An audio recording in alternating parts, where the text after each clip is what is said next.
The rifle had a name. Harper Kincaid had been cleaning it for the third time that morning when Senior Chief Marcus Stone walked past without looking at her.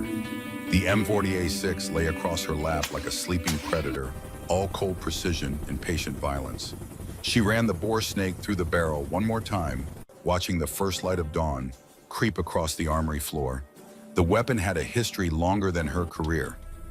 Longer than her life if she counted the years it had spent in other hands, other wars, other moments when everything hung on a single trigger pull. Engraved on the stock just above where her cheek would rest, GB, Fallujah, 2004. Garrett Bishop, the man who had carried this rifle through 3 wars, the man who had been there when her father died. Harper set down the cleaning rod and lifted Reckoning to her shoulder. Through the scope, she tracked Stone's retreating figure across the armory. Watched the way he moved with the confidence of a man who had never questioned his own judgment. 19 years in the teams. Enough time to become legend or liability, and sometimes the difference was thinner than scope glass. She lowered the rifle and resumed cleaning. The motion was meditation. Pull the snake through, inspect for fouling, repeat. Each pass a prayer to the gods of precision. Each stroke a promise that when the moment came, when everything compressed down to wind and distance, and one chance Reckoning would speak true. Fort Harrison hummed with pre-mission energy. Montana winter pressed against the windows, turning the world outside into shades of white and gray. Inside, operators moved through their rituals, checking weapons, reviewing maps, making the small calculations that separated those who came home from those who came home in boxes. Harper thought about her father. She always did before missions. Captain William Kincaid, United States Marine Corps. Killed in action, Fallujah, November 2004. She had been 12 years old enough to understand death, but young enough to believe in heroes. Her father had been both. The memory rose unbidden. Bishop arriving at their house 3 weeks after the funeral. Still in uniform, eyes carrying something heavy that had nothing to do with jet lag. He had knelt in front of her. This stranger was silver, starting at his temples and hands that trembled slightly when he held them still. Your father was the best Marine I ever provided overwatch for, Bishop had said. He saved 6 men before the IED took him. That's legacy, Harper, protecting others like he did. She had asked him then, voice small, will you teach me to shoot like you? Bishop's answer had been careful. When you're ready, I'll teach you everything. 12 years later, she had graduated from sniper school, top of her class, 240 candidates. She had outshot 239 of them. Bishop had been there, waiting with a rifle case that looked older than both of them. This was in Fallujah when your father fell, he had said, opening the case to reveal Reckoning. I carried it out. Now you carry it forward. Make every shot count for him. The rifle had passed from his hands to hers like a torch in darkness. Like a promise that some things endured beyond death, beyond grief, beyond the mathematics of loss that said fathers didn't come home and daughters grew up learning to fill the empty spaces with fury and discipline. 41 confirmed kills since then. 41 times Reckoning had spoken for her. 41 human beings who had made the terminal mistake of appearing in her crosshairs when circumstances demanded their removal from the equation. She didn't keep trophies, didn't inflate her numbers. The kills were just data points in a larger calculation about duty and necessity and the cold algebra of protecting those who couldn't protect themselves. Stone's voice cut through her meditation. Briefing in 5, Tactical Operations Center. He still didn't look at her, just delivered the message to the air beside her head and moved on. Harper watched him go, then slid Reckoning into its drag bag with movements that had become muscle memory. 40 pounds of rifle scope, bipod, and suppressor. 40 pounds of judgment and consequence. The Tactical Operations Center smelled like coffee and tension. 6 operators clustered around the map table. Stone stood at the head, his finger tracing routes through satellite imagery of the Bitterroot Mountains. Gentlemen, he said, and Harper noted the word choice with the same clinical detachment she used to note wind direction. Intelligence indicates a cartel militia operation in the Bitterroot Wilderness sector. Drug and human trafficking, 15 to 20 armed smugglers utilizing the northern route toward the Canadian border. The map showed a maze of canyons and ridgelines, 50,000 acres of terrain that swallowed people whole, the kind of wilderness where bodies went unfound until spring thaw, if ever. Our mission, Stone continued, is reconnaissance and intelligence gathering. Eyes on the operation, confirm numbers, identify leadership, establish patterns for a larger strike package. Petty Officer Grayson Hayes, the team medic, leaned forward. His Minnesota farm boy face carried the weathered calm of someone who had seen enough trauma to know that panic solved nothing. Expected resistance level. Intel suggests minimal training. Cartel militia, not professional soldiers. We maintain distance, observe extract before contact. Harper studied the map. Something itched at the back of her mind. The heat signatures in the satellite imagery. The distribution of thermal contacts. She pulled up the raw intelligence feed on her tablet, comparing it to Stone's briefing slides. The numbers didn't match. Stone's brief showed 15 to 20 contacts. The raw satellite data showed 35 to 40 distinct heat signatures, distributed in patterns that suggested coordination rather than random movement. She raised her hand. Stone's eyes slid past her to the wall behind her head. "Chief Kincaid," he said, "questions. The satellite thermals show significantly higher numbers than briefed. I count 35 to 40 distinct signatures, potentially more depending on terrain masking. Recommend we adjust force posture accordingly." Stone's jaw tightened. A muscle jumped beneath his eye. Thermal signatures in mountain terrain are notoriously unreliable. Could be wildlife. Could be civilian campers. Intelligence has been verified through multiple sources. With respect, Senior Chief, the distribution pattern suggests intelligence is solid. Stone's voice carried the weight of 19 years. We proceed as briefed. Harper held his gaze for 3 seconds, long enough to make her point, short enough to avoid direct insubordination. Then she nodded and looked back at the map. Stone continued the briefing as if the exchange hadn't occurred. Insertion at 0600 via helicopter. 12-kilometer foot patrol to the observation point. Chief Kincaid, you'll establish overwatch position on the eastern ridge. His finger stabbed at a point on the map, 800 meters from the main observation point. Provide long-range security until the team completes reconnaissance and returns for extraction. 800 meters. Harper's training, Bishop's doctrine, every manual she had ever studied, said sniper teams operated within 400 meters of supported elements. Close enough to provide precision fire. Close enough to communicate. Close enough to see what needed seeing and do what needed doing. 800 meters in broken terrain meant isolation. Meant she would be a spectator instead of a participant. Meant that if things went wrong, she would watch her team die through a scope and there would be nothing she could do about it. Senior Chief, she said carefully, standard protocols call for sniper rifle team integration within 400 meters of supported elements. 800 meters in canyon terrain limits effectiveness and response capability. Stone turned to face her fully for the first time that morning. His eyes were the color of winter ice. "Chief Kincaid, I'm aware of protocols. I'm also aware that this terrain requires adaptation. You will establish position at the designated point and maintain overwatch until we return. Is that clear?"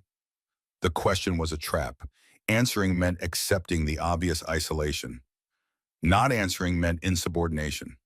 Harper chose the path that kept her in the mission. "Clear, Senior Chief?" The briefing continued for another 20 minutes. Extraction coordinates. Emergency frequencies. Contingency plans that assumed everything would go according to plan, which meant they weren't really contingency plans at all. When Stone dismissed the team, Harper gathered her gear and walked into the pale Montana morning. The sun hadn't cleared the mountains yet. The world existed in shades of blue and gray, waiting for light that felt very far away. She found Bishop in the advisor quarters, a converted barracks room that smelled like gun oil and old coffee. He was cleaning an M40 rifle, the weapon system that had preceded reckoning. 67 years old and still moving like a man who expected the next firefight to start any second. Silver haircut, military short, face weathered like Badlands stone. Hands steady despite the decades and the wars and the things those hands had done in the service of keeping other people breathing. He looked up when Harper entered, didn't smile, but something in his eyes softened. "Stone's briefing went well, I take it." Harper set Reckoning's case on the desk. "He's isolating me, 800 meters from the team, outside effective support range." Bishop nodded slowly.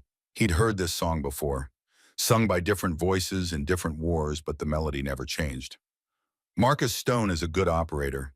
But he's also a man who buried his daughter 3 years ago. Meredith, Air Force pilot, F-18, training accident. Ejection seat parameters hadn't been updated for smaller frames. She was 98 pounds. The ejection killed her before the plane even hit the ground. Harper closed her eyes, felt the shape of Stone's hatred settle into place like a puzzle piece she should have recognized earlier. He sees her in every woman who wears the uniform, Bishop continued, sees the system that killed her operating again, sees failure waiting to repeat itself. It makes him careful in ways that look like wisdom, but are really just fear-wearing rank. What do I do? Bishop set down his cleaning rod. You do the mission, you hold the ridge, and when the moment comes, and it will come, Harper, these things always do you trust yourself. He stood and walked to the window. Outside, the first sunlight touched the mountain peaks, turning snow to gold. 1991, Desert Storm. I was a young fool with a rifle and orders to provide overwatch for a Marine patrol moving through a rocky desert. My spotter and I set up on a ridge, 600 meters from the patrol, close enough to see, too far to matter if things went bad. Bishop's reflection in the window looked older than the man standing there. They walked into an ambush. Republican Guard, 30 soldiers with automatic weapons and ARPs. My spotter said to hold position, said the patrol would break contact, said our job was intelligence, not engagement. What did you do? I started shooting. 12 targets in 90 seconds. My spotter kept saying I was violating orders, kept saying there would be consequences. He was right about that. There were consequences. What happened? The patrol survived. I got a reprimand for unauthorized engagement and a commendation for extraordinary valor. Both pieces of paper went in the same file and meant exactly nothing. Bishop turned from the window. What mattered was that 6 Marines went home to their families because I chose action over obedience. Harper absorbed this. Stone will court-martial me if I disobey. Maybe, but you'll be alive to face the charges. The alternative is watching good men die while you follow orders that stopped making sense the moment bullets started flying. He picked up a small notebook from his desk. Old leather-bound pages, yellow with age. 1993, Mogadishu, Black Hawk Down. You know that story. Everyone knows that story. You know the public story. Here's the one they don't tell. Bishop opened the notebook to a page marked with a faded ribbon. I was providing overwatch when the first helicopter went down. Saw it happen. Saw the Rangers and Delta operators converge on the crash site. Saw the Somali militia massing for assault. He ran his finger down a list of numbers. Ranges, wind speeds, kill confirmations. Command said hold position, said extract was coming, said don't engage unless directly threatened. I counted 32 militia fighters moving to flank our men. Counted the seconds until they would be in position to execute every American in that kill zone. You shot. 19 targets until my ammunition ran dry, until the flanking movement collapsed and our men had time to establish a perimeter. Bishop closed the notebook. Command never mentioned it in the after-action report. Never court-martialed me. Never commended me. The kills just disappeared into the chaos of that day. He held Harper's eyes. The point isn't recognition. The point is that when you can see what needs doing and you have the skill to do it, hesitation becomes its own kind of cowardice. Your father understood that. It's why he died saving others instead of saving himself. Harper felt something shift in her chest. Not fear, not quite courage either. Something harder to name. How do you know when the moment comes? You'll know, your training will know, reckoning will know. Bishop lifted the rifle case and set it in her hands like a benediction. This weapon has ended 168 lives across 30 years. Every shot was necessary. That's the legacy you carry. Not the weight of the rifle. The weight of knowing when to pull the trigger. The helicopter insertion went smooth. Too smooth. Harper felt it in her bones as the Black Hawk settled into the mountain clearing. That animal awareness that said predators were watching. That whispered of traps waiting to spring. The team moved out in standard patrol formation. Grayson Hayes on point reading terrain like a farmer reads weather. Tyler Brennan at secondary, young and eager and competent in the way of operators who haven't learned yet that competence wasn't armor. Jack Morrison in the middle, his mind probably on his pregnant wife back home 7 months, along with a girl they were going to name after her grandmother. Marcus Stone moved with the fluid economy of a man who had logged 10,000 kilometers of combat patrol, and somewhere behind him, Harper Kincaid watching the forest close around them like a throat swallowing. The Bitterroot Wilderness in January was a study in monochrome, pine trees heavy with snow, gray rock thrusting through white drifts, the kind of cold that made breathing hurt and turned moisture into ice crystals that hung in the air like suspended time. They moved in silence, hand signals and practiced coordination. 6 hours into the patrol, Harper spotted the first sign, a broken pine branch at knee height. The exposed wood still pale and fresh. Someone had passed this way recently. Someone trying to move quietly but leaving evidence anyway because the forest remembered everything. She keyed her radio, keeping her voice barely above a whisper. Overwatch to lead, signs of recent passage, single file movement, northbound, less than 6 hours old. Stone's response came flat and immediate. Noted, continue mission. Senior Chief, the sign suggests we're being paralleled. Recommend we adjust route to western approach. Better terrain, less predictable. 3 seconds of silence. Harper counted them. 1, 2, 3. Long enough to know Stone was weighing her assessment against his pride. Long enough to know which one would win. Negative overwatch. Maintain current heading. Out. Grayson caught her eye from his position ahead. His face asked the question his voice couldn't. She answered with a small shake of her head. Not now, not here, but she began planning anyway. Because her grandfather, her father's father, a man who had crawled through Louisiana swamps in darkness, hunting things with teeth, had taught her something that translated across terrain and decades. When the gators circle, you don't wait for them to choose their moment. You choose yours. The eastern ridge came into view at 1400 hours. Stone signaled the halt with a raised fist. The team melted into the tree line, becoming part of shadow and snow. Harper moved forward at his gesture, studying the position he had selected for her. The ridge offered magnificent sight lines, 800 meters of clear elevation above the canyon floor. Fields of fire that swept across the entire valley, a sniper's dream for observation, a sniper's nightmare for support. Chief Kincaid, Stone said, his voice carrying the formal distance of a man issuing orders he knew were wrong. Establish overwatch here. The team will proceed to the observation point in the canyon and return before nightfall. Maintain radio contact. Engage only if directly threatened. Harper studied the terrain. The ridge position isolated her from the team. Put vertical and horizontal distance between her and the people she was supposed to protect. Limited her response options to watching through glass while better men than her bled out on rocks below. Senior Chief, standard protocol. I'm aware of protocol. Stone's voice carried an edge now, sharp enough to draw blood.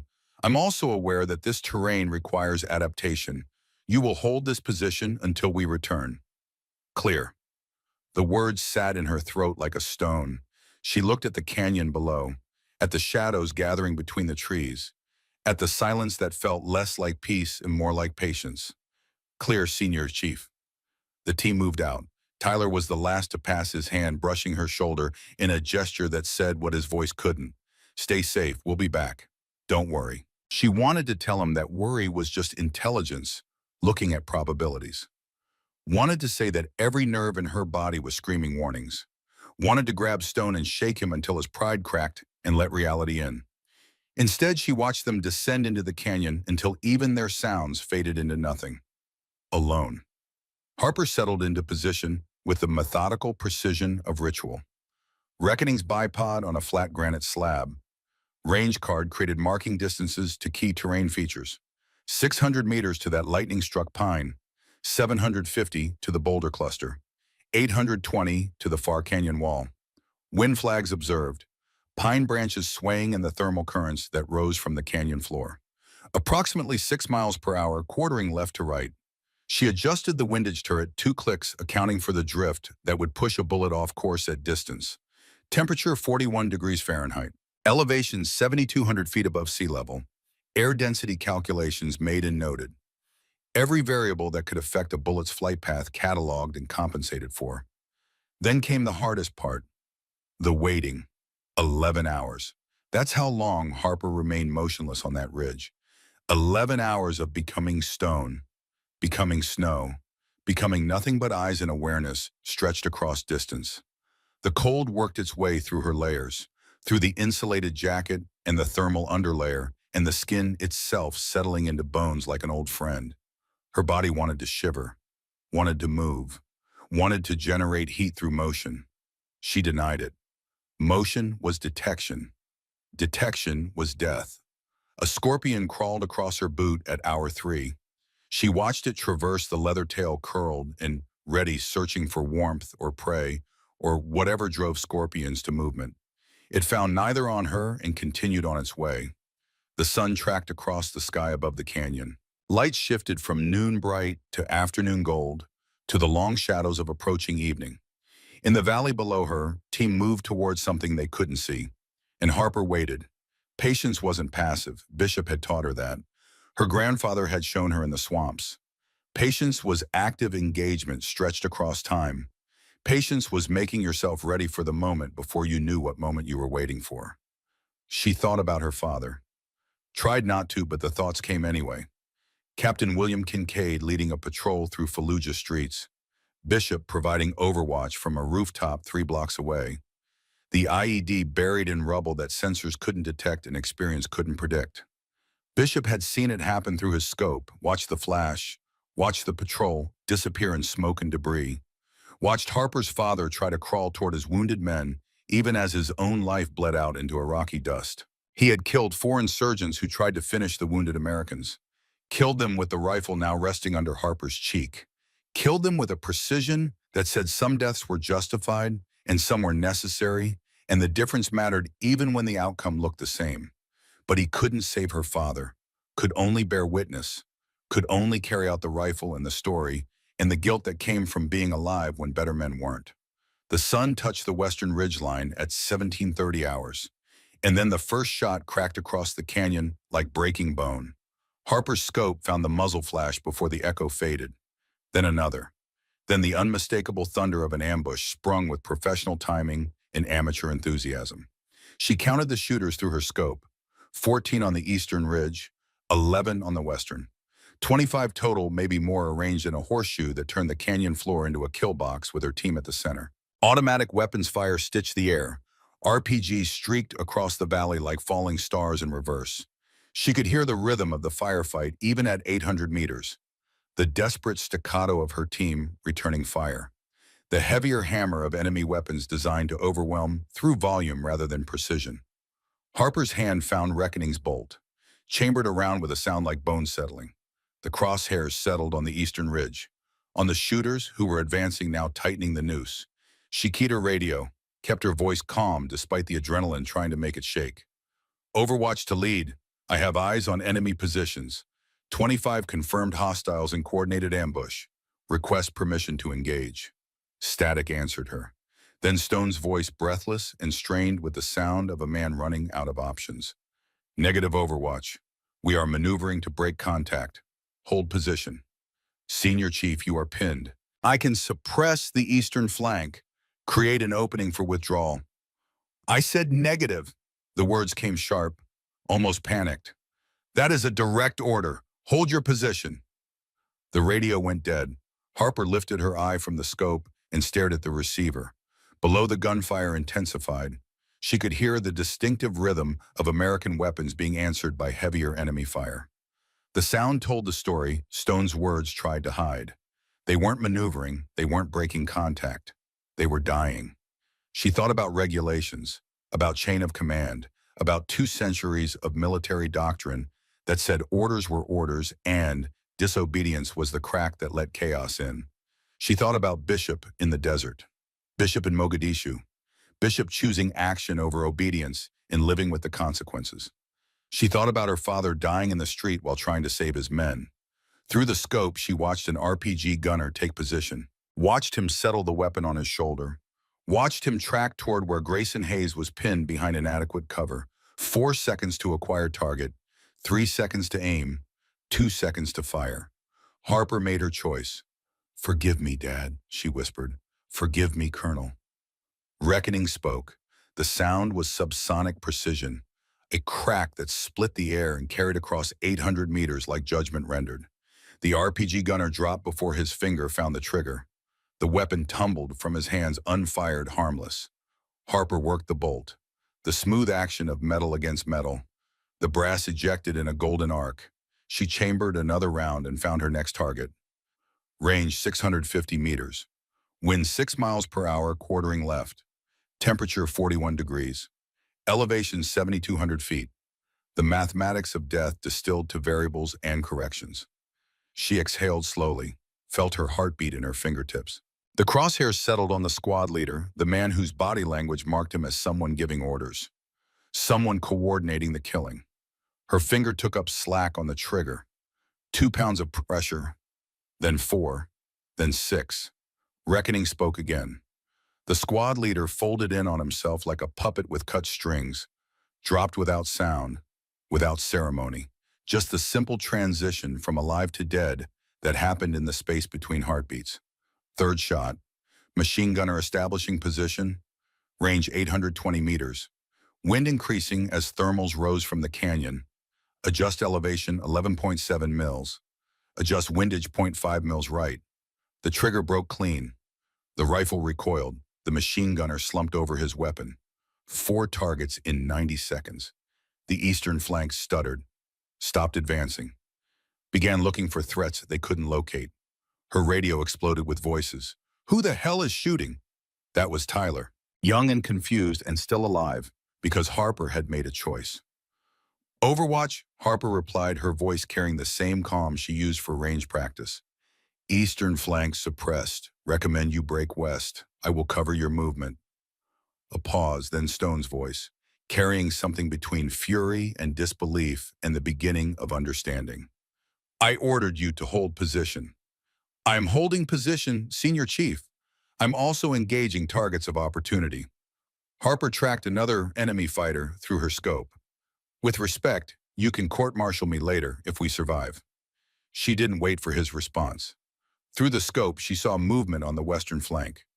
Enemy fighters repositioning, trying to locate the sniper who had just shattered their ambush. 5th shot, moving target. Range 580 meters. Lead the movement, account for the speed.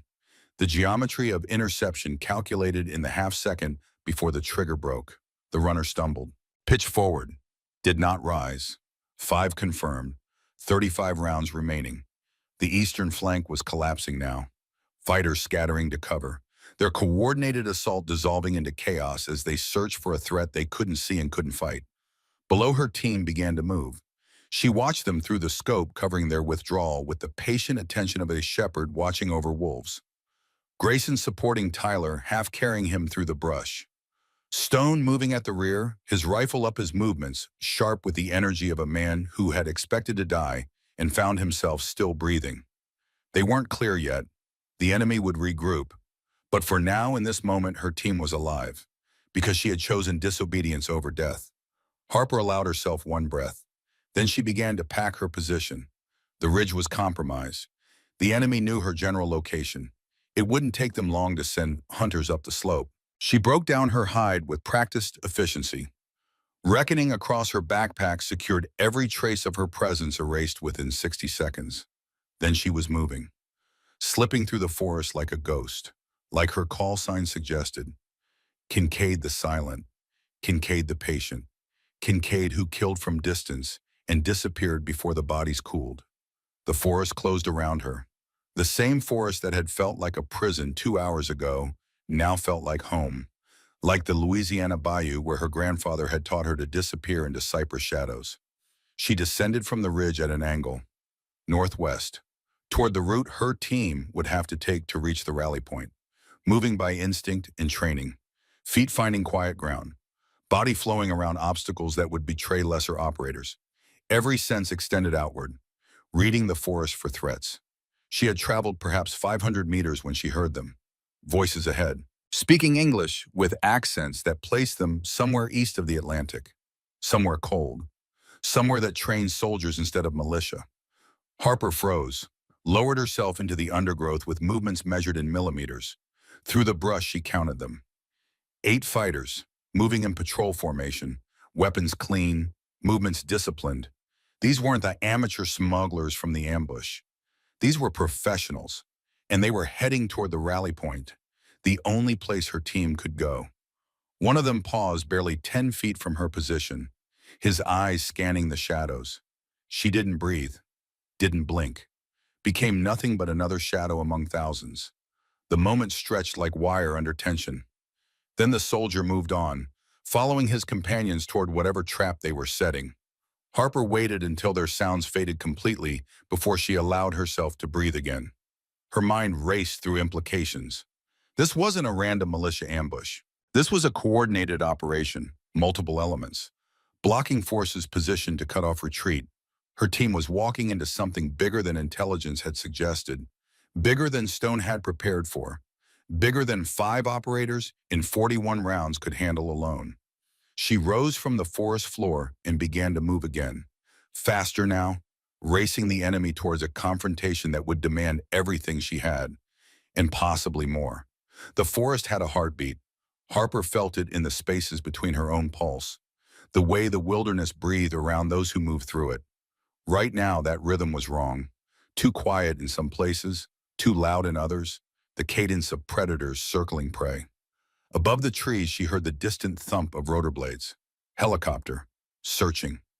The enemy had air support, had coordination, had resources that suggested this operation was more than simple smuggling. She thought about the thermal signatures she had seen in the satellite imagery. 35 to 40 contacts. She had been right. Stone had been wrong. And 5 good men were now paying the price for pride wearing rank. Through her radio earpiece, she heard Stone's voice, tight with stress but still functional, still leading. Rally Point Bravo, 2 kilometers north. Move with purpose. Rally Point Bravo. Harper knew it from the briefing. A clearing near a frozen creek. Good visibility, decent cover, and according to the patrol she had just avoided, probably surrounded by now. She altered her course, angling to intercept her team before they walked into the next kill zone, moving through the forest like water finding its path downhill. Each step chosen for silence, each pause calibrated to the sounds around her. Her radio crackled, not the team frequency, the captured enemy radio she had heard earlier now transmitting in the open. A voice, male, accented, speaking English with the careful precision of someone for whom it was a second language. The American sniper, the woman from the ridge, find her, kill her. A pause, then the voice continued, and Harper felt ice crystallize in her chest. But I want her alive first. I want her to know that Russian training is superior to American. I want her to understand this before she dies. Russian, not cartel militia, not amateur smugglers, Spetsnaz, or former Spetsnaz, professional Russian military operating on American soil. The voice continued. The woman killed 5 of ours. This is personal now. Volkov will have her head. Volkov. The name meant wolf in Russian, appropriate for a hunter, for someone who saw killing as sport rather than necessity. Harper's jaw tightened. She had been in firefights before, had faced enemy forces that outnumbered and outgunned her, but this was different. This was someone making it personal. Someone who would allocate resources and attention specifically to hunting her. She checked her ammunition. 35 rounds for reckoning, 15 for her sidearm, 50 total rounds against forces that were hunting her with intent and expertise. The mathematics were impossible. The mission was hopeless. Every tactical principle she had ever learned said to find a hide position and wait for rescue. But her team didn't know what was waiting for them. Didn't know about the blocking forces or the Russian mercenaries or the man called Volkov who was making this hunt personal. Harper quickened her pace. The forest blurred around her, pine branches whipping past, snow crunching under boots that no longer bothered with silence because speed mattered more. She thought about Bishop's words, about choosing action over obedience, about knowing when to pull the trigger. She thought about her father bleeding out in Fallujah dust. She thought about Tyler Brennan's hand on her shoulder. Grayson's quiet competence. Stone's stubborn pride that was really fear of losing another daughter. Morrison's unborn child who deserved to know her father. The rifle across her back felt heavier with each step. 168 confirmed kills. Soon to be more. Had to be more. Because the alternative was watching good men die while she hid in the forest and waited for rescue, that might never come. Harper broke from the tree line into the clearing where her team was supposed to gather, and found Grayson Hayes crouched behind a fallen log rifle trained on her approach finger, resting on the trigger guard until he recognized her silhouette. "Jesus, Harp," he breathed, lowering his weapon. "We thought you were dead." She crossed the clearing in quick movements, slid into position beside the medic. Up close, she could see the exhaustion carved into his face, the blood staining his sleeve from a wound he hadn't bothered to treat yet. Beyond him, Tyler lay against the log, conscious but pale, bandage wrapped around his thigh where shrapnel had found him. His rifle was still in his hands, though, still ready, still in the fight. "Where's Stone?" Harper asked. Grayson gestured with his chin. 50 meters north with Morrison, establishing perimeter. The others, the medic's expression flickered, went carefully blank in the way of people delivering bad news. "We lost 2 in the initial ambush. RPG caught them before they could reach cover." Harper absorbed the information. 2 dead, 1 critical. Out of 8 operators who had inserted that morning, only 5 remained. And between them and extraction stood an enemy force that outnumbered them 8-1. Harper pulled out the enemy radio. "They know about me, about the sniper on the ridge. They're hunting me specifically now." "Who is Russians? Professional contractors, led by someone called Volkov." She met his eyes. "This isn't a cartel operation, Gray. This is something bigger, something coordinated." Footsteps approached from the north. Stone appeared from the tree line, Morrison leaning heavily against him. The wounded operator's face was gray beneath the dirt and camouflage paint. His breathing came in shallow gasps that whistled wetly through damaged lungs. Stone's eyes found Harper, held her gaze for a long moment. She waited for the anger, for the accusations, for the fury of a senior chief whose direct orders had been disobeyed in combat. Instead, Stone carefully lowered Morrison to the ground and spoke 2 words. "Show me." Harper spread the enemy radio and the intelligence imagery on the forest floor, pointed out the discrepancies, the thermal signatures, the coordinated blocking positions. Stone studied the data in silence. His jaw worked like he was chewing something bitter. Finally, he looked up. "You were right. The intel was wrong." He paused. "I was wrong." The admission hung in the frozen air between them. "What's your assessment, Chief Kincaid?" Harper pulled out her map, traced a route with her finger. "Rally Point Bravo is compromised. They're waiting for us there. But there's an old mining camp 4 kilometers northwest. Copper Ridge. Abandoned since the 1880s, but the stone foundations are still standing. Defensible terrain, alternate extraction point on the ridge above." Stone studied the route, the distance, the terrain they would have to cross in darkness with 2 wounded operators and an enemy force actively hunting them. "It's a hard movement," he said. "Staying here is suicide." Stone's radio crackled. Bishop's voice transmitted from Fort Harrison's Tactical Operations Center 50 miles away. "Stone, this is Bishop. I've been monitoring your frequency. Harper's assessment is correct. Satellite shows multiple blocking positions around Rally Point Bravo. You need to move. Now."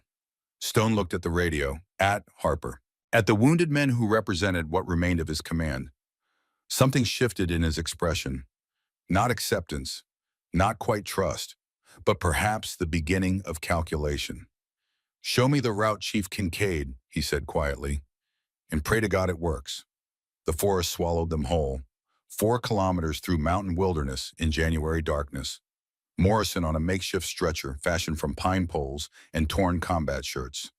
Tyler limping but refusing assistance, his rifle clutched like a talisman against the pain radiating from his thigh. Grayson moving between them with the quiet efficiency of a medic who had learned that hope was just another form of vital sign to monitor. Stone led from the front now, no longer the commander who issued orders from certainty. Something humbler, something that looked like a man who had learned that pride was expensive and payment came due in blood.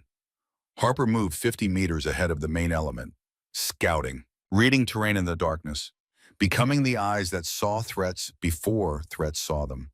The movement took hours, not the quick tactical bound Stone had planned, but a grinding crawl through darkness with Morrison's stretcher requiring 4 hands and Tyler's wounded legs slowing every step. Harper checked her watch. 130 hours, 7 hours since the ridge, 7 hours that felt like weeks. The temperature had dropped to 32 degrees. Cold enough that breath turned to vapor. Cold enough that sweat froze against skin beneath layers of insulation. Cold enough that Morrison's shivering had stopped, which Grayson said was bad. Said it meant the body was giving up on generating heat. Said they had hours, not days. Maybe not even hours. Harper navigated by starlight and instinct.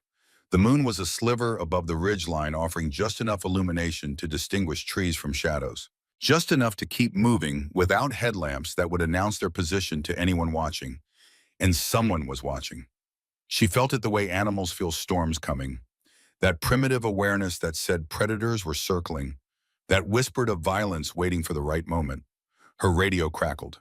Bishop's voice transmitted from the Tactical Operations Center where satellite feeds painted pictures of terrain Harper was living in real time. Harper, this is Bishop. I'm tracking your movement. You've got good spacing, good pace, but I need you to know what you're walking into. She keyed her mic twice. Acknowledgement without words. Satellite thermal shows multiple contacts converging on your route. I count at least 40 distinct signatures. They're moving to intercept before you reach Copper Ridge. 40 against 5 operators, 2 of them wounded, 1 of them dying. The leader is Dmitry Volkov, former Russian Spetsnaz. Dishonorably discharged in 2011 for civilian casualties in Chechnya. He's been running private military contracts ever since. 70-plus confirmed kills as a counter-sniper. Harper felt something cold settle in her chest, not fear. Something harder. Something that recognized that this had stopped being a mission and become something personal. He knows about you, Harper, about the kills on the ridge. He's making this a hunt. Wants to prove Russian training superior to American. Wants your head as a trophy. She thought about the voice on the enemy radio. The careful precision of someone speaking English as a second language. The promise to take her alive first. To make her understand before she died. Bishop continued, I'll guide you as long as I can. But Harper, this man is good. Everything I taught you, you're going to need it all. Harper keyed her mic once. Understood. She moved through the forest with renewed purpose. Every sense extended. Every shadow examined. Every sound cataloged and assessed. 200 meters ahead, she heard water running. A creek still liquid despite the cold because mountain springs flowed from depths where winter couldn't reach. The sound meant crossing point, meant exposure, meant danger. She approached with the patience Bishop had taught her. Slow movement, eyes adjusting to the variations in darkness. Looking for shapes that didn't belong.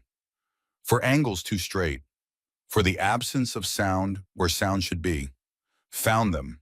2 men, positioned on the far side of the creek. Militia by their posture and equipment. Not the professionals from earlier, but still threats. Still obstacles between her team and survival. They were talking quietly, voices carrying across the water in the still air. She couldn't make out words, but she could read body language. Bored, cold, wishing they were somewhere else. Somewhere warm, somewhere that didn't require standing guard in mountain darkness. Harper evaluated her options with clinical detachment. Shooting would announce her position, would bring every enemy in the area converging on the sound, would cost ammunition she couldn't spare. Bypassing would add time they didn't have. Morrison's breathing had developed that wet rattle Grayson said meant internal bleeding. Every minute delayed reduced his chances from slim to none. That left close quarters.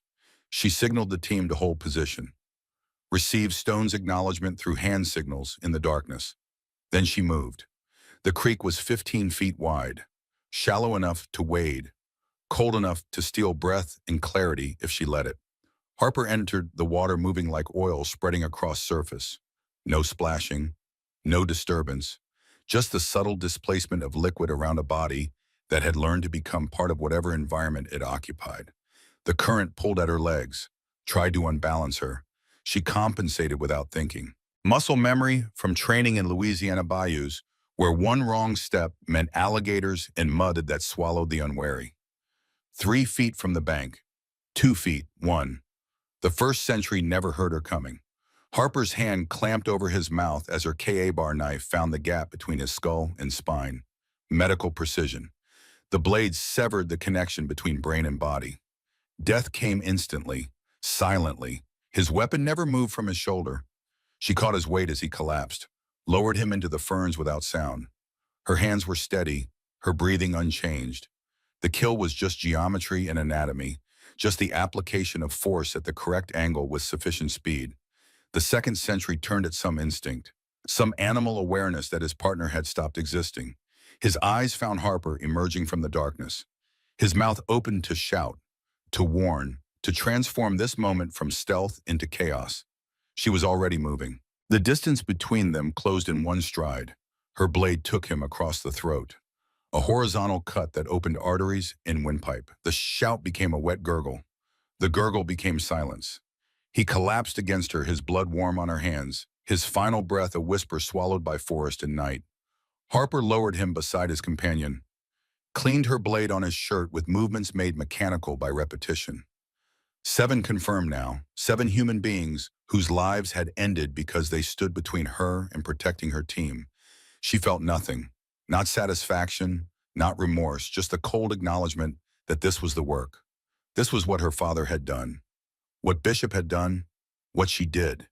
The killing was just math. The consequences would come later. She searched the bodies with efficient thoroughness, 2 fragmentation grenades from the first, an enemy radio from the second, and from the second's jacket pocket, a topographic map marked with positions and routes. Harper studied the map by filtered moonlight, felt her stomach tighten. 4 marked positions, blocking forces around every logical extraction point, numbers written beside each 12-15, 18-20, totaling 65 enemy fighters distributed across terrain that offered no good options. And at the bottom of the map, written in Cyrillic script she recognized from training, Volkov. She keyed her radio. Overwatch to lead, creek crossing secure, 2 tangos down, but we have a problem. Stone's voice came back immediately. Send it. They're waiting for us. 4 blocking positions between here and any extraction point. 60+ total force. Professional positions. This isn't random, Senior Chief. This is coordinated. Silence on the radio. Harper could almost hear Stone recalculating, reassessing, confronting the mathematics that said they were outgunned, outnumbered, and out of good options. Bishop's voice cut through. Harper, this is Bishop. I'm seeing the same thing on satellite. But there's a window. The northern blocking force is undermanned. Only 12 fighters covering the approach to Copper Ridge. If you move now, you can get through before they reinforce. Time window. 30 minutes, maybe 40. After that, they'll have shifted forces to plug the gap. Harper looked at the creek, at the forest beyond, at the darkness that hid threats she could feel but not see. We're moving, she said.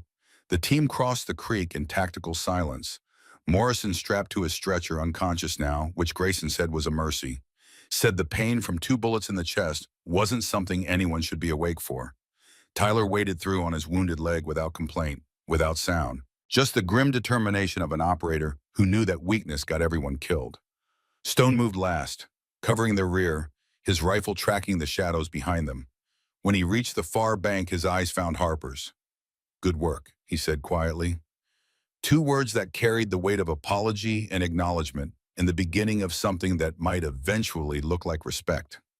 They pressed north through terrain that fought them. Fallen logs hidden under snow. Ravines that appeared without warning, slopes that turned ankles and stole breath and made every meter feel like a kilometer. Harper navigated by the map she had taken, by Bishop's guidance transmitted from satellite 50 miles away, by instinct developed across 3 deployments and 41 kills. 43 now. The bodies at the creek had earned their place in that accounting. The forest changed as they moved deeper. Old-growth pine gave way to mixed hardwood, aspen and birch standing white as bone in the darkness.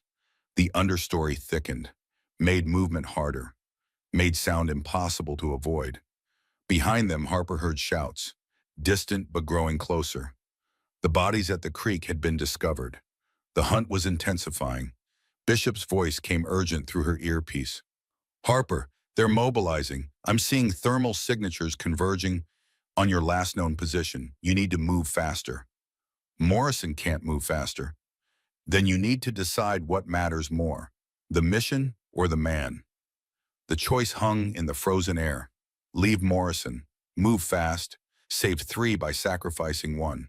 The cold calculus of triage that said some lives could be traded for others.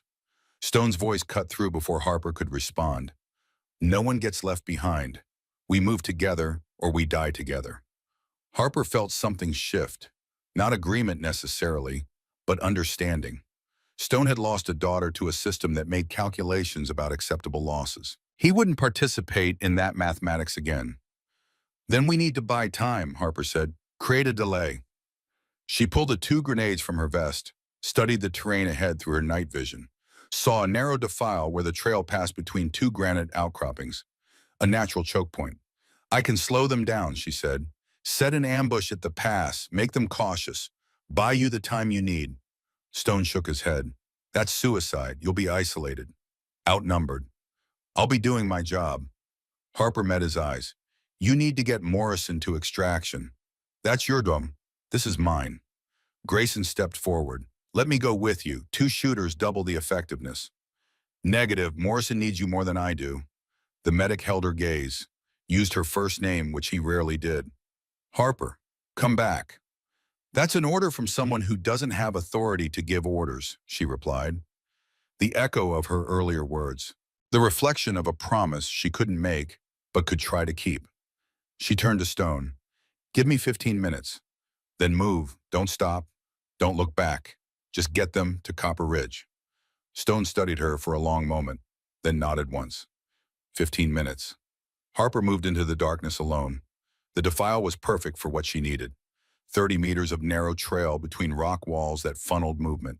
No way around. No good options except through. She positioned herself 20 meters from the entrance. Elevated. Behind a cluster of boulders that offered cover and concealment. Fields of fire that swept the kill zone. Then she waited. The first lesson Bishop had taught her. The hardest lesson. Waiting wasn't absence. Waiting was presence stretched across time. She heard them coming 12 minutes later. Voices in Russian and accented English. The sound of many boots on frozen ground. Tactical movement, but without stealth. They knew their quarry was running. New numbers favored the hunter. They were wrong about that. Harper pulled the pin on the first grenade, held the spoon, counted to 3, cooking the fuse, reducing the time between impact and detonation, giving the enemy no chance to escape. She threw. The grenade arced through darkness, bounced once at the entrance to the defile, detonated. The explosion was thunder in the confined space. Shrapnel screamed off rock walls. Harper heard screams, heard bodies falling, heard the chaos of an assault column suddenly confronted with violence from an unexpected angle. She didn't wait for the smoke to clear. Her hands found reckoning, brought the rifle to her shoulder. The scope painted the defile in shades of green through night vision. 3 bodies down from the grenade, others scrambling, seeking cover that didn't exist in the narrow passage. Harper's crosshairs found the first target, a man reaching for his weapon. Range 340 meters. Wind negligible in the sheltered defile. Temperature 32 degrees. The mathematics of death made simple by geography. Reckoning spoke. The man dropped. She cycled the action, the brass casing ejecting in a golden arc that caught moonlight for one frozen moment before falling into snow. Second target, a fighter turning toward the muzzle flash, trying to locate her position. Too late. The rifle cracked. The fighter collapsed. Third target running. Fourth target diving behind a body. Fifth target raising his weapon toward her position. She shot them all. The defile became an abattoir. Bodies stacked on bodies. The living trampling the dead in their desperation to escape the kill zone. Harper tracked them through her scope with the detached precision of someone conducting a clinical experiment. Hypothesis: one sniper with elevated position and superior marksmanship can stop a force 20 times her size. Results confirmed. 8 rounds fired, 8 targets down. The remaining fighters broke and ran, fled back the way they had come, their advance shattered by violence from darkness. Harper lowered her rifle, checked her ammunition.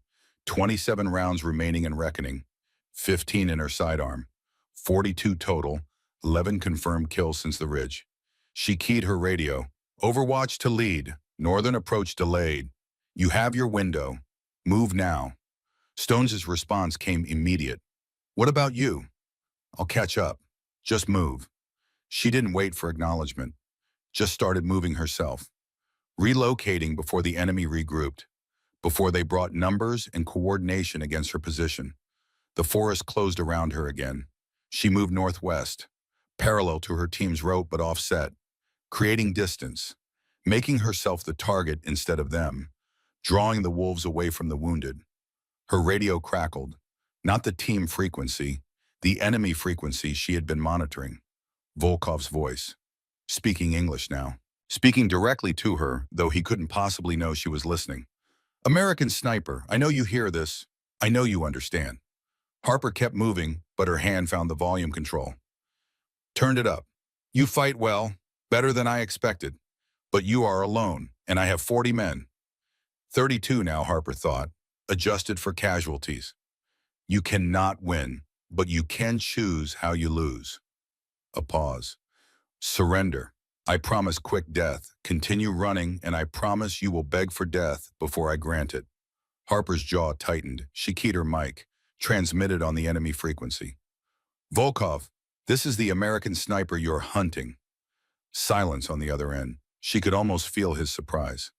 I have a message for you, she continued, her voice flat, emotionless. You have 32 men left. I have 42 rounds. The math doesn't favor you as much as you think. She released the key, switched back to her team frequency. Stone's voice came through immediately. Harper, what the hell are you doing? Don't antagonize him. Already did. He's going to focus on me now. Take the pressure off you. That's tactically sound, Bishop's voice cut in. She's drawing aggro, buying you movement time. Don't waste it, Stone. Get to Copper Ridge. Harper heard Stone's exhale through the radio, then, don't die out there, Chief Kincaid. Wasn't planning on it, Senior Chief. She moved deeper into the wilderness, into terrain that grew rougher with each step. Boulder fields and deadfall and slopes that required hands as much as feet. Behind her, she heard them coming, heard Volkov's men spreading out, coordinating, hunting with the patience of professionals who knew that prey eventually made mistakes. She thought about her father, about Bishop, about the legacy that rifle across her back represented. 168 kills before her, 11 more since the ridge. 179 lives ended by the weapon she carried. How many more before this night was over? The terrain opened into a small valley, meadow grass buried under snow, open ground that offered no cover, no concealment, just exposure measured in hundreds of meters. Harper studied it through her scope, saw movement on the far side, thermal signatures resolving into human shapes, the blocking force Bishop had mentioned, 12 fighters positioned to intercept anyone trying to reach Copper Ridge, between her and the mining camp that represented salvation. She checked her watch. The team was 20 minutes behind her. Maybe less if they were moving fast. They would arrive at this meadow and walk into those 12 rifles, and that would be the end. Unless someone removed the obstacle first. Harper evaluated the geometry, the distance, the available cover, came to the conclusion that this was impossible, then decided to do it anyway. She circled east, using the tree line for concealment, moving to a position that would give her an angle on the blocking force, found a small rise that offered elevation and sightlines, set up reckoning with the methodical precision of ritual. This was different from the defile, different from the ridge. Those had been targets at distance, threats she could engage with all the advantages of surprise and position. This was 12 men in defensive positions who were actively watching for threats. 12 men who would locate her the moment she fired, who would return fire with volume and aggression. This was the kind of engagement that killed snipers. Harper thought about Grayson's words. Come back. An order from someone without authority. She thought about Tyler's hand on her shoulder, about Morrison's unborn daughter, about Stone's dead girl and Bishop's living regret. She thought about her father bleeding out in Fallujah while Bishop watched through a scope and couldn't save him. Some things were worth dying for. Harper settled into position, found her first target through the scope, a fighter standing near a campfire they had built despite tactical protocols, warming his hands, making himself a perfect silhouette against the flames. Range 420 meters. Wind 6 miles per hour, quartering left. Temperature dropping toward 28 degrees. She controlled her breathing, slowed her heart rate, became stone, became steel, became the rifle and the bullet and the inevitable conclusion of geometry and physics. The crosshairs settled on center mass. Harper pulled the trigger. Reckoning roared. The fighter dropped. Chaos erupted in the blocking position, men scrambling, seeking cover, returning fire toward her muzzle flash. Harper had already moved, rolled 3 meters left, found new position, acquired second target, a man raising his rifle toward where she had been. She shot him. Third target, fourth target, fifth. The rifle became an extension of her intent. The bolts snapped forward with each cycle, brass ejecting, new rounds chambering, the scope finding targets with predatory efficiency. Return fire chewed the hillside around her, bullets impacting rock and tree, close enough to spray her with debris, close enough to remind her that she was mortal and mistakes were fatal. She kept shooting. Sixth target down. Seventh. Her radio crackled. Bishop's voice. Urgent. Harper Thermal shows reinforcements converging on your position. Volkov's main force. 2 minutes out. You need to break contact. Not yet. Her voice was calm, detached, focused on the work. Eighth target. Ninth. Harper, they're going to surround you. I know. 10th target acquired. 11th. The blocking force was down to one man. One fighter still returning fire. Still fighting despite watching 11 companions die in as many seconds. Harper's crosshairs found him. Watched him realize he was alone. Watched the calculation flash across his face. Fight or flee. He chose flee. She let him run. 12 would have been symmetry, but 11 was good enough. Harper packed her position. The hillside was lit by muzzle flashes now. Volkov's reinforcements arriving, surrounding, cutting off retreat. She went the only direction available. Down into the valley, across the open meadow where cover didn't exist and exposure meant death. She ran. Behind her, automatic weapons fire tore the night. Tracers arced across the darkness like falling stars. Bullets plowed snow around her feet. The sound was thunder. The sound was chaos. The sound was death reaching for her and missing by inches. Harper didn't look back, just ran, focused on the tree line ahead, on the sanctuary of forest and darkness. 50 meters, 40, 30. Something punched her shoulder. Not hard enough to knock her down, but hard enough to spin her sideways. Enough to tell her she'd been hit. She kept running. 20 meters, 10. The trees swallowed her. The shooting continued, but the angles were wrong now. The bullets found wood instead of flesh. Harper collapsed behind a massive pine. Her shoulder screamed. She looked down, saw blood spreading across her jacket. Through and through, the bullet had entered the meat of her shoulder and exited without hitting bone or artery. Lucky, a distant part of her mind observed. The kind of lucky that kept you breathing. She keyed her tardio with her functioning hand. Overwatch to lead. Blocking position neutralized. Path to Copper Ridge is clear. Stone's voice came back. Harper, your transmission is breaking up. Say again your status. I'm fine, just move. Get to the ridge. I'll meet you there. She released the key before he could question the lie, before the pain in her voice could betray the truth. Harper pulled medical supplies from her kit. Pressure bandage. Applied it one-handed with movements made clumsy by shock and cold. The bleeding slowed. Didn't stop, but slowed. Good enough. She stood, tested her weight, tested her balance. Everything worked. Everything hurt, but worked. Behind her, she heard Volkov's voice, shouting orders in Russian, coordinating the search, getting closer. Harper checked her ammunition. 21 rounds reckoning, 15 pistol, 36 total against however many fighters Volkov had left. She thought about Bishop's words, about choosing the moment, about knowing when to pull the trigger. She thought about her father's sacrifice, about legacy and duty and the weight of carrying both. Then she started moving. Not running now, moving with purpose, with direction, toward Copper Ridge, toward her team, toward whatever ending waited in the darkness ahead. The mine camp appeared like a ghost from history, stone foundations emerging from forest and snow, collapsed timber structures that had once processed copper ore in the days when men believed the earth owed them its riches.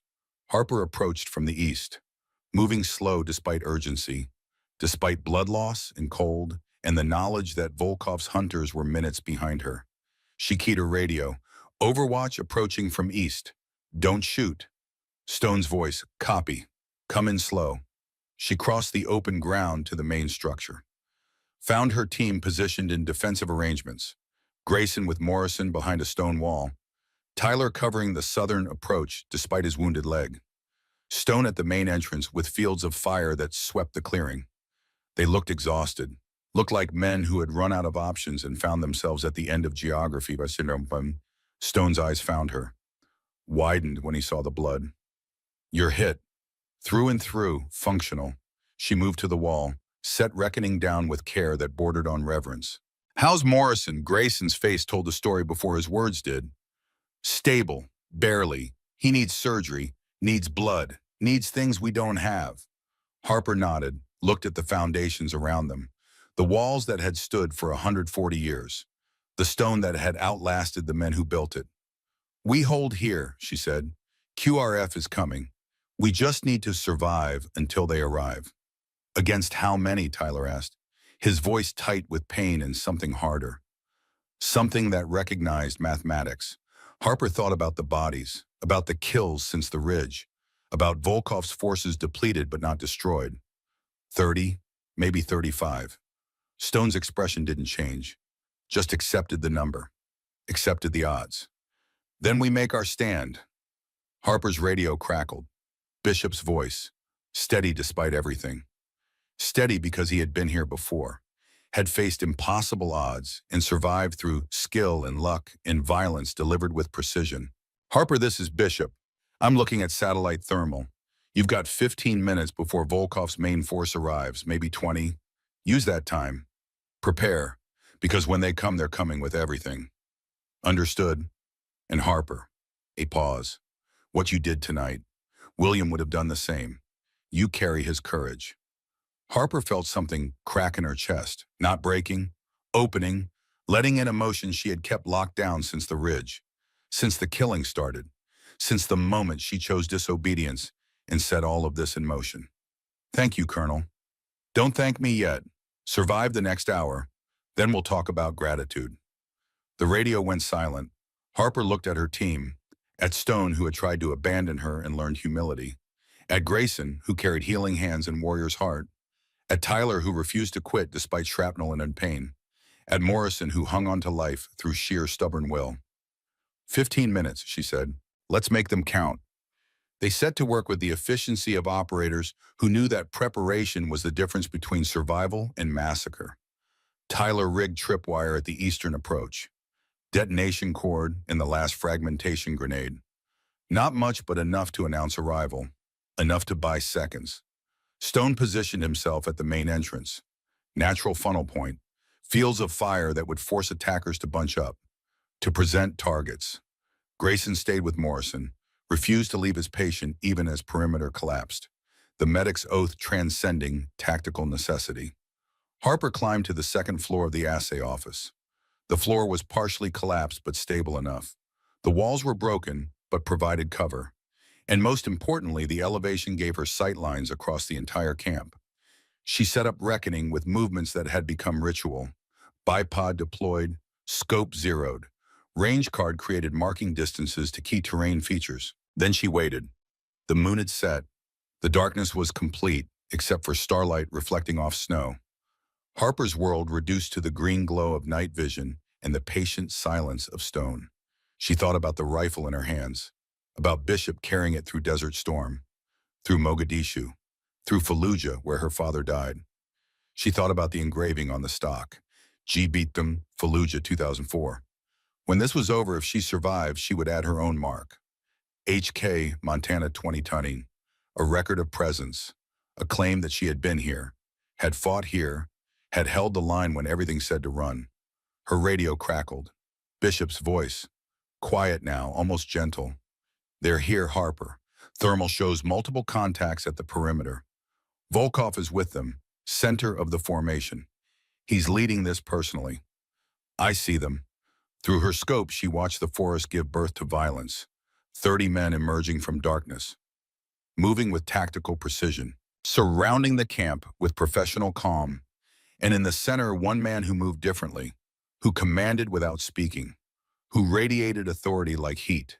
Dmitry Volkov, the Wolf. Harper's crosshairs found him. Range 850 meters. Wind calm. Temperature 26 degrees. The perfect shot. The kill that would decapitate enemy command and shatter their coordination. Her finger rested on the trigger. 2 pounds of pressure. 4 pounds. 6 pounds. She didn't fire. Because killing Volkov now would trigger the assault, would start the battle on his terms. His men would go to ground, would establish positions, would bring their full numbers to bear in coordinated violence. But if she waited, if she let them commit to their attack, let them expose themselves in the moment of assault, then one shot at the right time would be worth 10 at the wrong time. Patience Bishop had taught her. Patience her grandfather had shown her. Patience was the gator waiting for the perfect moment. Harper waited. Volkov raised his hand. The assault began. Tyler's tripwire detonated. The explosion tore through the eastern approach. Bodies flying, screams cutting the night. Then gunfire. Muzzle flashes painting the darkness in strobe. The thunder of automatic weapons against the crack of American rifles returning disciplined fire. Harper's scope tracked the chaos. Found targets. Started working. 21 rounds left. 21 chances to change the outcome. Reckoning spoke. The killing began again. The first shot was Mercy, a fighter advancing on Tyler's position. Rifle raised, finger tightening on trigger. Range 520 meters. Wind negligible in the sheltered valley. Temperature dropping through 24 degrees toward the kind of cold that made metal brittle and breath crystallize. Harper's crosshairs settled on center mass. The geometry of interception calculated in the half-second between observation and execution. Reckoning cracked. The fighter dropped mid-stride. His weapon tumbled from hands that would never grip anything again. His body folded into the snow like discarded clothing. 20 rounds remaining. Harper worked the bolt, chambered another round, found her next target, second shot, third, fourth. The rifle spoke with methodical precision. Each shot a statement. Each kill a calculation. The mathematics of survival written in gunpowder and blood. Below, Stone's rifle hammered from the main entrance. Controlled bursts. 2 rounds shift 2 rounds. The rhythm of a man who had been doing this for 19 years. Who understood that ammunition was finite and panic was fatal. Tyler returned fire from the southern wall despite the pain radiating from his thigh. Despite the blood seeping through bandages that Grayson had applied with shaking hands and muttered prayers. The camp became a fortress. Stone walls that had stood since 1880 now standing again. Holding back violence. Buying time measured in heartbeats and bullet counts. Harper's scope found Volkov through the chaos. Still at 850 meters. Still directing his forces with hand signals. Still confident that numbers would prevail over skill. She could take the shot now. Could end him, could watch the wolf fall and his pack scatter. But the assault was committed. His men were advancing under fire, taking casualties but pressing forward with the momentum of superior numbers. Killing Volkov now wouldn't stop them. Would just make them angry. No. Better to wait. Better to let the assault reach its critical moment. Then break it with precision that would shatter morale along with the body. Patience. 5th shot. 6th. 7th. Harper worked reckoning like a craftsman working a familiar tool. The scope finding targets. The trigger breaking clean. The rifle recoiling against her wounded shoulder with pain that she registered and ignored. Information, not sensation. Data to be processed later. 14 rounds remaining. Her radio crackled. Bishop's voice cutting through the thunder of gunfire. Harper thermal shows they're massing for a push on the north wall. Stone can't hold them alone. She shifted her scope, saw the concentration of forces. 20 fighters gathering in the tree line, preparing to rush the breach that sustained fire had created in the mining camp's defenses. 20 against 1. Against Stone, who was good but not invincible, who was running out of ammunition and options in equal measure.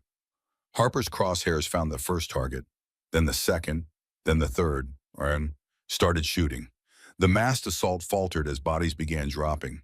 Fighters looking for the threat, looking for the sniper who was dismantling their attack from elevation they couldn't reach with small arms fire. 8 rounds fired in rapid succession.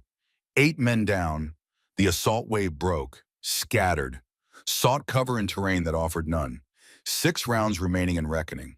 Harper ejected the magazine. Her hands found a fresh one in the darkness. 20 rounds, slapped it home with movements made automatic by 10,000 repetitions. 26 total rounds left. Through her scope, she watched Volkov realize what was happening. Watched him understand that the sniper on the second floor was the fulcrum, the critical point. Remove her and the defense collapsed. He barked orders in Russian, pointed toward the assay office, designated 6 men for the task. They moved toward Harper's position with tactical precision. Bounding overwatch, covering each other's advance. Professional movement that said these weren't militia, these were soldiers. Harper tracked the lead man through her scope, range 340 meters in closing. She could shoot him, could shoot all 6. But that would empty her magazine, would leave her with nothing when the main assault resumed. Choices, always choices, each one paid for in blood. She let them come. At 200 meters, they were close enough to throw grenades, close enough to suppress her position with automatic fire while others advanced. One of them raised his arm, dark sphere in his hand, cooking the fuse, preparing to throw. Harper shot him. The grenade dropped at his feet, detonated. The explosion consumed him and the 2 men closest. The remaining 3 scattered, sought cover behind rubble and foundation stones. She tracked them through her scope, waited for mistakes, for the moment when cover became exposure, when fear made them careless. There, 1 man rising to move. Harper's crosshairs found him. The trigger broke. He dropped. 2 left. They were learning, staying low, moving with care that bordered on paralysis, understanding that the sniper above them was patient, was willing to wait, was death wearing camouflage and night vision. Harper's radio crackled, Stone's voice, strained but functional. North wall is holding, but we're running low on ammunition. I've got maybe 40 rounds left. Tyler's voice joined. South wall critical. I'm down to my sidearm. 40 rounds plus 15, 55 total for the ground defense. Harper had 23 in reckoning, 15 in her pistol, 38, 93 rounds against however many fighters Volkov had left. The mathematics were approaching 0. Through her scope, Harper watched Volkov pull back, watched him consolidate his forces, regroup, reassess. He was learning too. Understanding that frontal assault was expensive, that the Americans were making him pay for every meter with blood. Bishop's voice came through the radio, measured despite the circumstances. Harper, I'm watching satellite thermal. Volkov is changing tactics. He's going to encircle the camp, set up positions, turn this into a siege. We don't have time for a siege. I know. Morrison doesn't either. Grayson says maybe an hour, maybe less. Harper looked at her watch. 03:115 hours. QRF launch time was 04:30. Arrival time 0500. 1 hour 45 minutes until rescue. Morrison didn't have 1 hour 45 minutes. I need to change the equation, Harper said. What are you thinking? Volkov is directing everything. Take him out, the command structure collapses. They'll lose coordination, maybe break entirely. That's an 850-meter shot in darkness, extreme range, and he's not standing still anymore. He's learning to be cautious. I know. Silence on the radio. Then Bishop's voice carrying something that sounded like pride mixed with concern. Your father made a similar call in Fallujah, decided the risk was worth the potential gain. It got him killed. I'm not my father. No, you're better trained, better equipped, but the principle is the same. High risk, high reward. And if you miss, Volkov will know exactly where you are. Harper thought about the choices that had led here. The disobedience on the ridge, the knife work at the creek, the stand at the depot, the blocking force in the meadow. Each decision a gamble, each one paying off through skill and luck in quantities she couldn't measure. How much luck did she have left? I'm taking the shot, she said. Then make it count. Harper settled into position. Reckoning's bipod adjusted for the extreme angle. Scope dialed to maximum magnification. The world reduced to green glow and crosshairs. She found Volkov through the scope. He was moving between positions, checking his men, maintaining morale through presence and confidence, leadership through example. He would make a good enemy to kill. Range 850 meters. Wind picking up. 5 miles per hour, quartering right. Temperature 23 degrees. Barometric pressure dropping as weather front moved through. Harper ran the calculations. Bullet drop at this range was 14.2 mils. Wind drift approximately 1.1 mils right. Temperature affecting velocity, requiring an additional zero point 0.3 mils elevation. She dialed the adjustments into her scope, felt the clicks beneath her fingers. Each click representing zero point 0.1 mils, representing the difference between hit and miss, between changing the battle and wasting ammunition she couldn't spare. Through the scope, Volkov paused, stood still for a moment, checking a map, giving orders to a subordinate. Harper controlled her breathing, slowed her heart rate, became stone, became steel, became the bullet's path through space and time. The crosshairs settled on his chest. Center mass, largest target, highest probability of hit. She began the trigger press. 2 pounds, 4 pounds. Volkov moved. Harper released the trigger, tracked him through the scope, waited for another opportunity.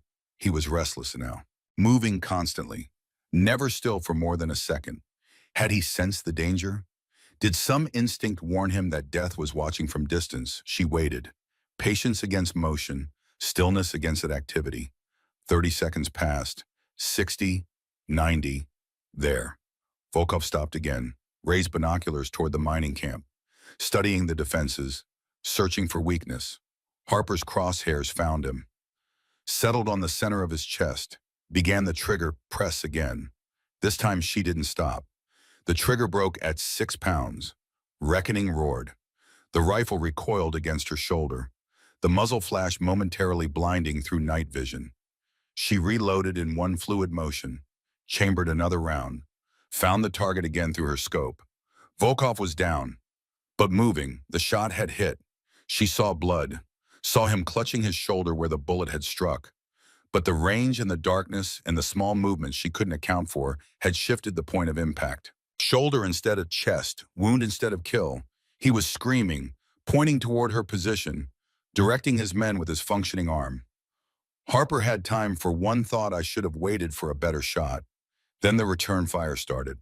Automatic weapons opened up on the assay office. Hundreds of rounds chewing through stone and timber. The walls around her disintegrating under sustained fire. Rock chips and splinters filling the air like shrapnel. Harper pressed herself flat against the floor. Felt bullets passing overhead. Felt the building shaking under the impact. This was what her father had faced. This was the violence that had ended him. The overwhelming firepower that turned cover into illusion and survival into luck. She keyed her radio, had to shout to be heard over the gunfire. Position compromised, taking heavy fire. Stone's voice came back. Fall back to ground floor, we'll cover you. Harper low-crawled toward the stairs. Reckoning clutched against her chest. Every meter bought with patience and prayer. The firing continued. The building groaned. Timbers cracked and fell. She made it to the stairs, started descending. The steps were treacherous, half collapsed, rotten with age and weather. Her boot found empty air where a step should have been.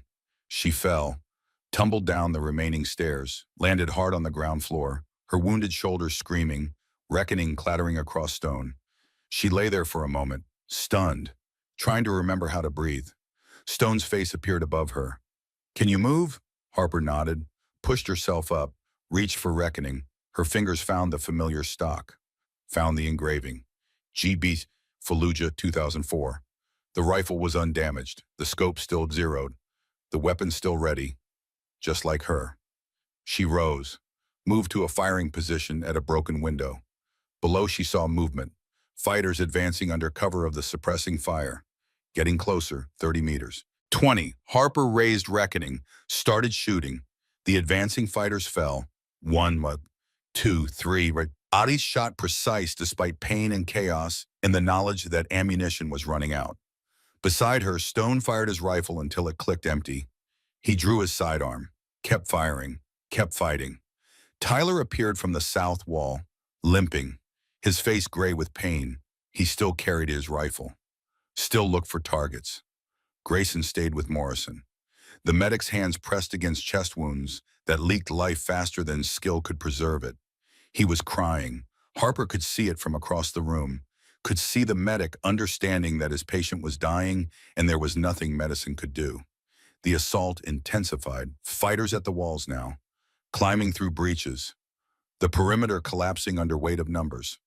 Harper shot until reckoning clicked, empty. 20 rounds gone. She dropped the magazine, reached for her last one, found nothing. She was out. Her hand moved to her sidearm.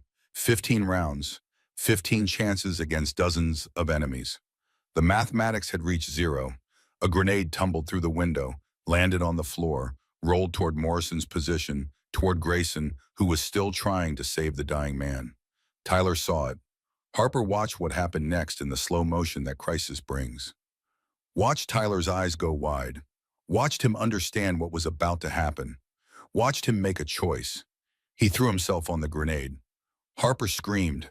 The sound tore from her throat. Raw. Animal. The sound of watching someone choose death. Tyler wrapped his body around the explosive. Became a shield of flesh and bone.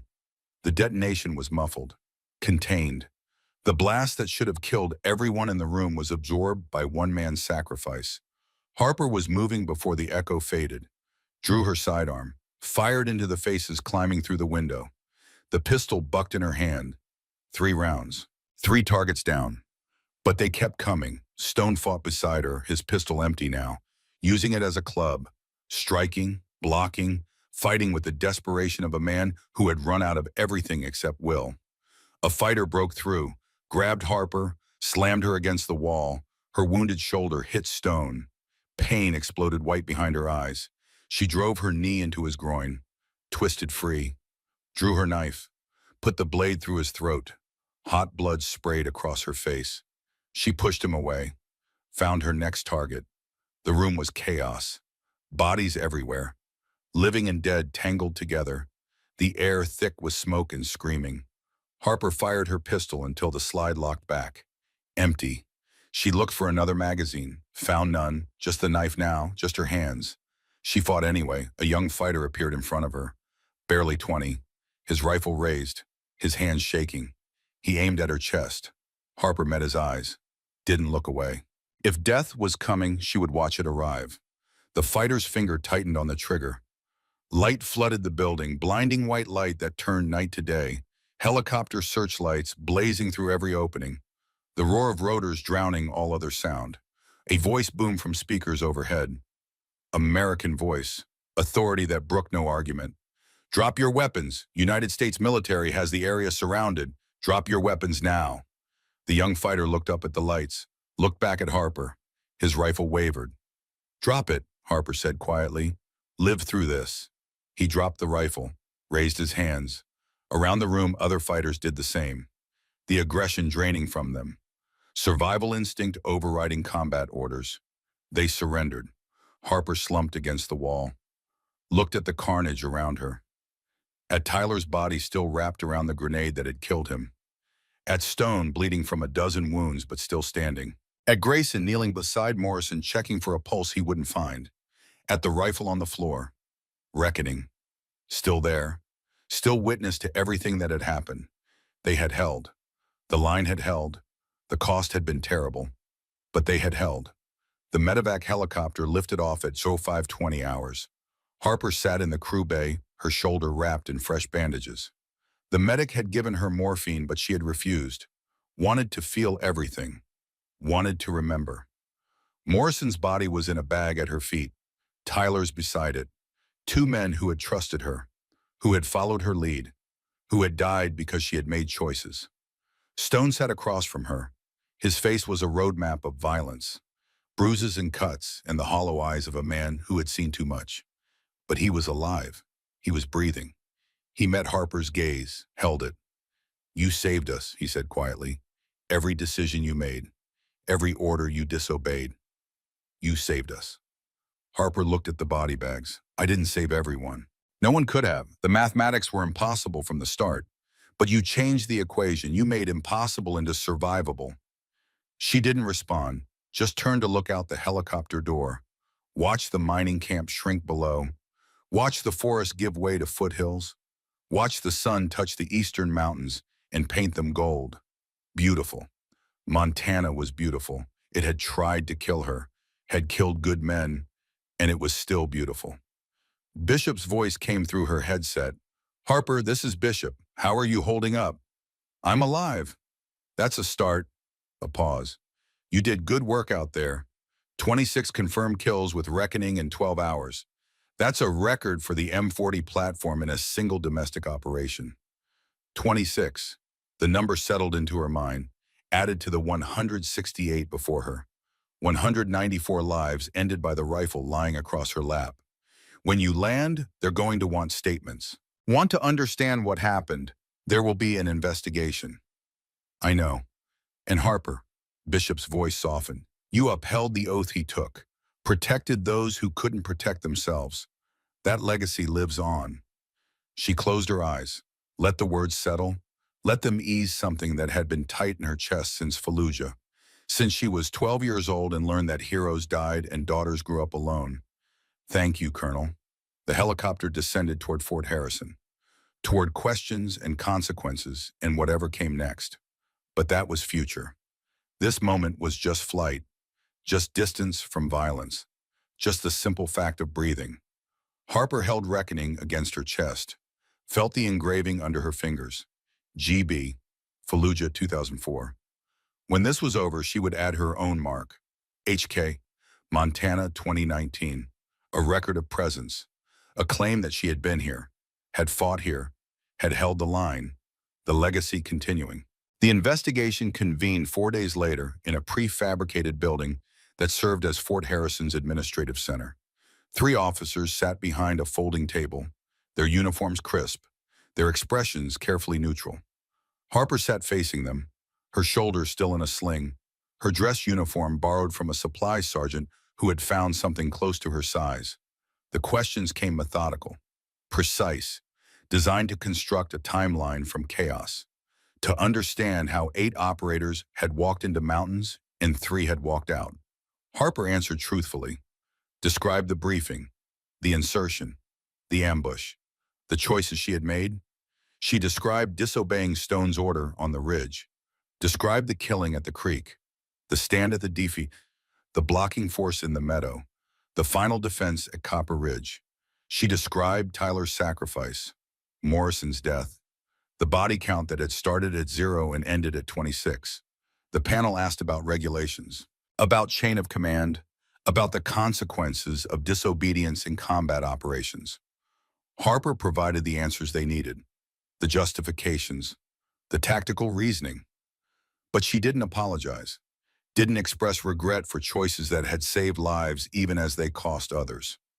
Stone testified after her, stood before the panel, and stated for the record that he had deliberately isolated Chief Kincaid due to personal bias, that his judgment had been compromised by the death of his daughter, that his decisions had directly contributed to the ambush and the casualties that followed. He stated that Harper's disobedience had saved every surviving member of the team, that without her actions, all 8 operators would be dead instead of 5. He recommended her for the Silver Star, for actions above and beyond the call of duty in the face of overwhelming enemy force. Bishop testified last, came in wearing his dress uniform for the first time in 10 years. The ribbons on his chest told stories of 30 years in service, told of wars and battles and moments when everything hung on one trigger pull. He spoke about Harper's training, about her character, about the legacy she carried in the rifle she fired. Chief Kincaid, he said, embodies everything a sniper should be.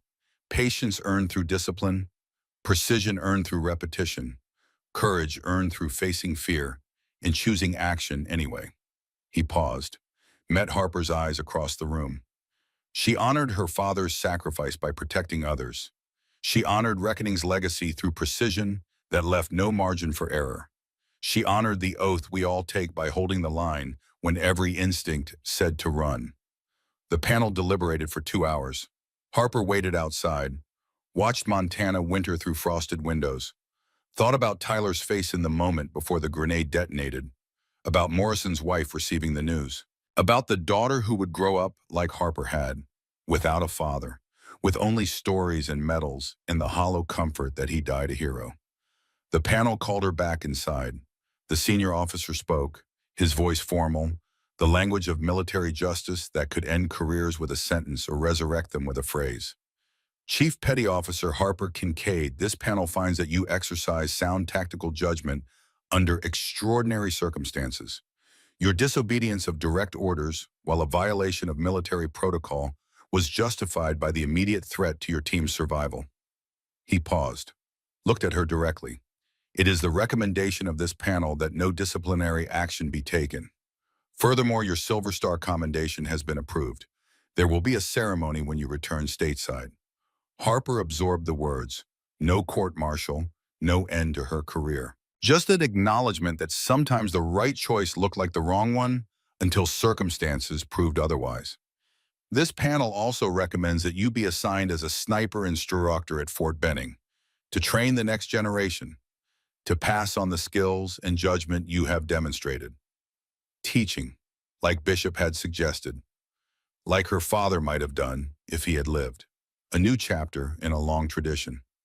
Do you accept this assignment, Chief Kincaid?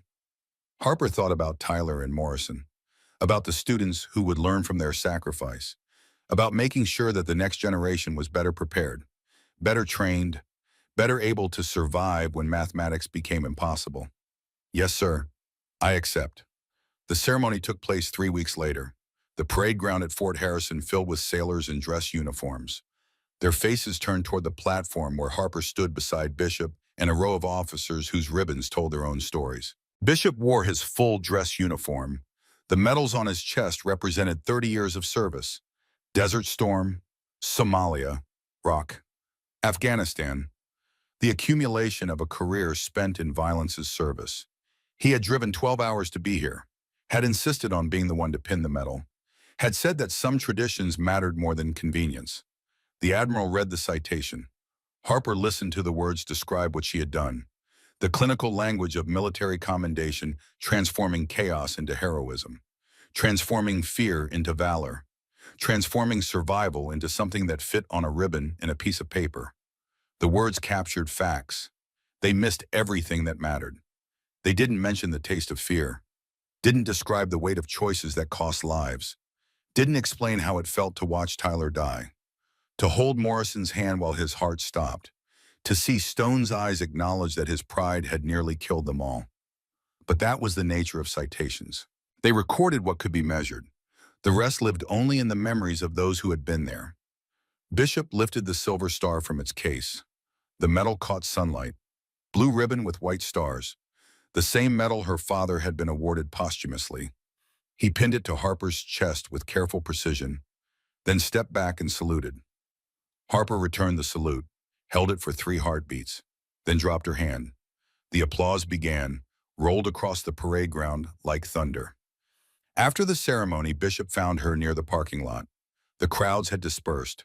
The celebration had moved to the Officers Club, where Harper had made brief appearance before excusing herself. She didn't feel like celebrating.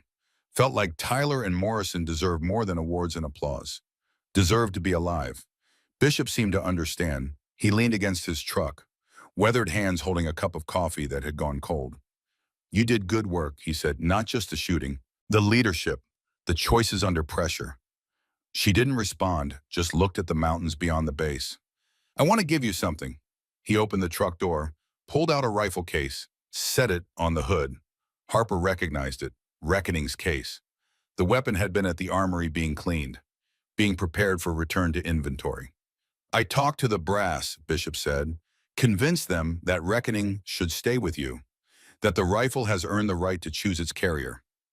He opened the case. The M40A6 lay in foam cutouts, cleaned, oiled, ready. 194 confirmed kills across 30 years, from my hands to yours, from Desert Storm to Montana. This rifle's story isn't finished. Harper lifted the rifle, felt the familiar weight, the balance, saw the engraving on the stock. GB, Fallujah 2004. Below it, fresh engraving and matching script, HK, Montana 2019. Her mark, her claim, her place in the lineage. When you teach at Banning, Bishop continued, you'll train students who will carry this forward, who will add their own names to this rifle's history. The tradition endures. Harper held the rifle against her chest, felt something settle. Not peace exactly, but purpose, direction. Thank you, Colonel. Don't thank me. Just make sure the next generation is ready. Make sure they understand that the rifle is a tool, but the shooter is what matters. That patience beats speed. That precision matters more than volume. That sometimes the right choice looks like disobedience until circumstances prove otherwise. He paused, looked at the mountains beyond the base, at the wilderness where good men had died. Your father taught me something in Fallujah. He said that legacy isn't what you leave behind. It's what you give forward, what you teach, what you pass on. He said that, his last words actually, before the IED, we were talking about what came after deployment. After the war, he said he wanted to teach, wanted to give forward what he'd learned. Bishop met her eyes. He didn't get the chance, but you do, don't waste it. Harper nodded, couldn't speak past the tightness in her throat. Bishop climbed into his truck, started the engine, paused with the window down. One more thing, when you find a student who deserves it, someone who understands what this means, you pass reckoning to them. Like I passed it to you, add your name to this rifle's history. He drove away. Harper watched the truck disappear beyond the gate, watched the dust settle. Then she carried reckoning to her quarters, cleaned it again, though it was already clean. Oil and cloth and the familiar ritual, the meditation of maintenance. She thought about Fort Benning, about students who would look to her for knowledge, for skill, for the wisdom that came from surviving impossible situations. She thought about Tyler's sister Katie, about Morrison's daughter who would be born in 3 months, about Stone who was teaching at Great Lakes now, passing on lessons learned through blood and failure, the tradition enduring. 8 months later, Harper stood on the rifle range at Fort Benning, 12 students arranged in firing positions, 12 potential snipers learning the craft. One student in particular caught her attention, a young woman, 24 years old, former Army Ranger, Sarah Lancaster. She had the focus, had the discipline, had the stillness that mark natural shooters. Harper watched her run through a training scenario, watched her calculate range and wind, watched her control her breathing, take the shot, hit the target at 800 meters. After the exercise, Harper approached. Lancaster, stay behind. The student's expression flickered. Uncertainty, fear that she had failed. Harper retrieved a rifle case from her office, set it on the bench, opened it. Reckoning lay inside, cleaned, oiled, waiting. This rifle, Harper said, has 194 confirmed kills across 30 years. Colonel Garrett Bishop carried it through Desert Storm, Somalia, and Iraq. My father died in Fallujah. Bishop was his overwatch. She lifted the weapon from the case, saw Sarah's eyes widen. Bishop gave this to me when I graduated sniper school, said to make every shot count for him. Harper held out the rifle. Now I'm giving you the chance to prove you deserve to carry it. Sarah's hands shook as she took the weapon. I'm not. Fear is data, Harper said quietly. Use it. Honor everyone who came before. The student held reckoning like it was made of glass, like it might shatter if she gripped too hard. Harper showed her the engravings on the stock. GB, Fallujah 2004, HK, Montana 2019, SL, Gao, the third line blank, waiting to be filled. When you earn it, Harper said, when you have proven yourself. We'll add your mark, add your story. Sarah looked up, eyes bright. I won't let you down. Don't let yourself down. Don't let your team down. The rest takes care of itself. Harper stepped back, watched the young woman hold the rifle, watched her feel the weight, the balance, the history contained in wood and metal. Across the range, Bishop stood at the observation deck, watching. He had driven down from Montana for this, had wanted to see the moment when the legacy passed to the next generation. He caught Harper's eye, nodded once. Approval, understanding, pride. Harper nodded back. Then she turned to her student. Let's see what you can do. Range is live, targets at 600 meters. Show me what you've learned. Sarah moved to the firing line, set up the rifle with careful precision, adjusted the bipod, checked the scope. controlled her breathing.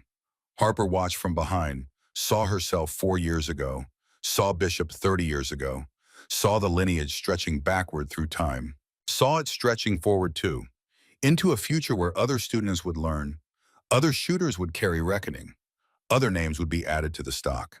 Sarah settled into position, found her sight picture, began the trigger press. Reckoning spoke. The target fell. Harper smiled, the first genuine smile since Montana. Since Tyler died and Morrison bled out, and the mathematics of survival had compressed down to choices and consequences. Again, she said, and this time tell me what you did wrong. The student chambered the next round, began the process again. Learning, growing, becoming. The sun climbed higher over Fort Benning. The range echoed with rifle fire, students learning the craft, teachers passing forward what they had earned. Harper Kincaid stood watch, making sure the next generation was ready, making sure that when they faced their own impossible moments, they would have the skills and judgment to survive, making sure that precision and patience defined every engagement. For her father, for Bishop, for Tyler and Morrison, and everyone who had held the line before, the legacy of reckoning continued.